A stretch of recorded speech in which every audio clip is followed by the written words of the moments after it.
欢迎来到明星新闻 MKN Star News 频道，请订阅频道，所以大家不要错过当天最热门的新闻。我们今天的时事通讯包括以下内容：杨洋赵露思被央视封杀，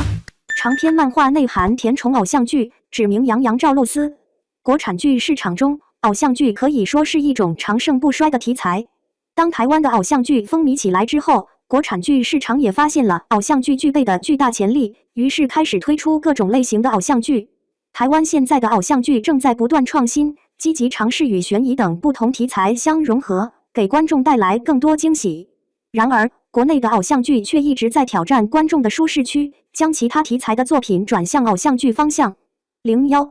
最近，央视网提出了一个引人深思的问题：能否减少一些过于依赖性情脑的甜宠剧？并且嘲笑了目前国产剧无论什么题材都要涉及恋爱。甜宠剧可以被看作是偶像剧的一部分，也可以说是近年来非常受欢迎的类型之一。它是霸道总裁爱上我这一类型的升级版。央视网一旦行动起来，绝对不仅仅是简单的发表几句尖刻的评论。央视网在文字部分直截了当地指出，一些甜宠剧引发了我们的共鸣，男女主角的爱情故事来了，其他人都请闪开。明明新婚恋观已经开始发芽，然而一些甜宠剧似乎仍停留在过去。图片部分则包括央视网配上的灵魂漫画以及一些甜宠剧中的经典台词。央视网之所以有如此深刻的感受，让人好奇的是，他们观看了哪一部分的甜宠剧呢？答案就在漫画中。第一幅漫画嘲讽了电视剧总是在各种情节中加入感情线，例如消防员谈恋爱，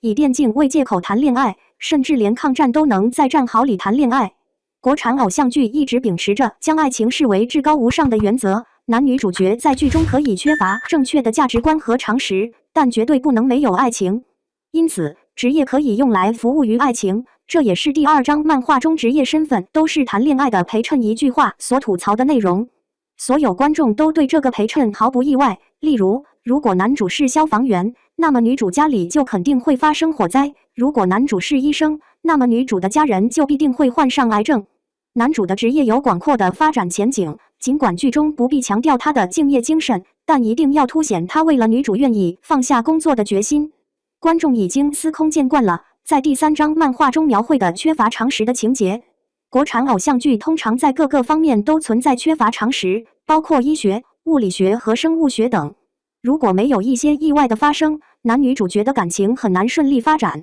国产偶像剧中的男主角似乎已经开始追求新的魅力，即所谓的会撩，随着这个词的广泛应用。然而，会撩和性骚扰之间的分界线变得模糊不清，很多男主角在国产偶像剧中表现出来的更像是后者。如果用央视网发布的漫画中的文字来形容的话，可以说将性骚扰比作撒糖。在偶像剧中，常常会追求反差感，包括身份、经济能力和年龄方面的反差。然而，有时候这种反差过于明显，差距太大，让人难以接受。比如，在剧情设定中，一个中学生喜欢上了一个大学生，而大学生却对其暧昧回应。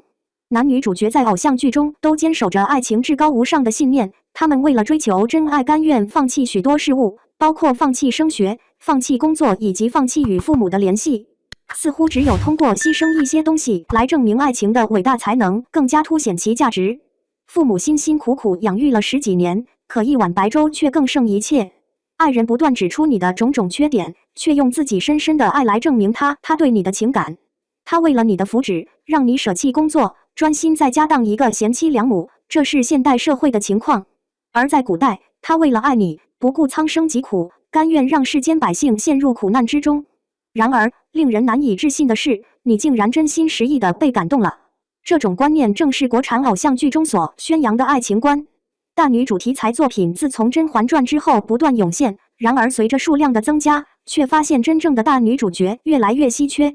在偶像剧中，大女主角被设定为武林中无人能敌的高手，然而她却反复依赖男主角的拯救，唯一目的就是为了呈现老套的英雄救美情节。央视网提供的漫画形象生动，引起了网友们的共鸣。其中一位网友直言杨洋和赵露思的剧集质量很高，还有其他网友分别列举了自己看过的几部剧，包括《我的人间烟火》、《且试天下》、偷偷藏不住和你微笑时很美等。这其中显而易见的有《我的人间烟火》、偷偷藏不住以及《且试天下》。女主角许沁在我的人间烟火中体验到了一碗白粥给她带来的家的感觉，这一场景令人难以忘怀。与众不同的三观让观众无法与她产生共情，而这一切都源于那碗白粥。男女主角初次相遇于小说《偷偷藏不住》中，恰逢男主角还是一名大学生，而女主角则尚在中学求学。他们之间的交集弥漫着浓厚的暧昧氛围。虽然两人的情感发展是后来的剧情，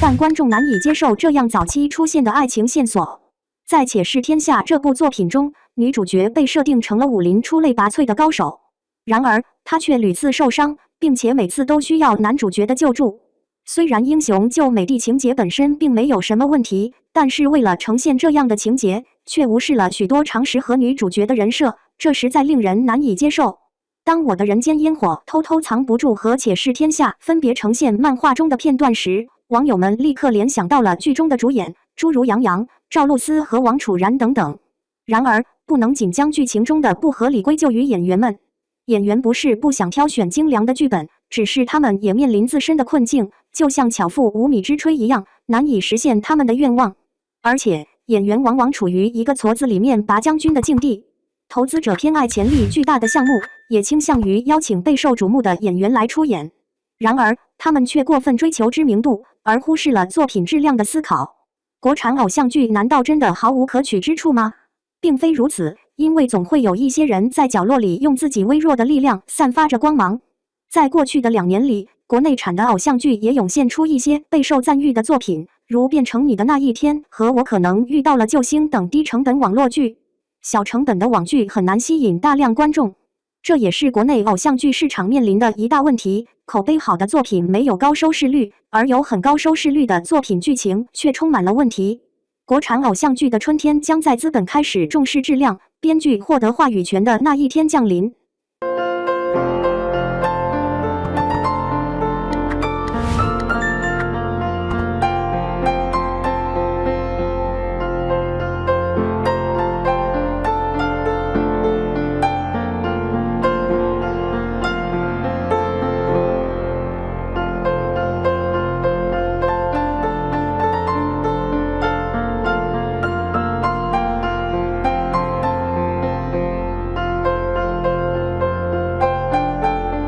感谢您观看视频，请订阅我们的频道以支持我们。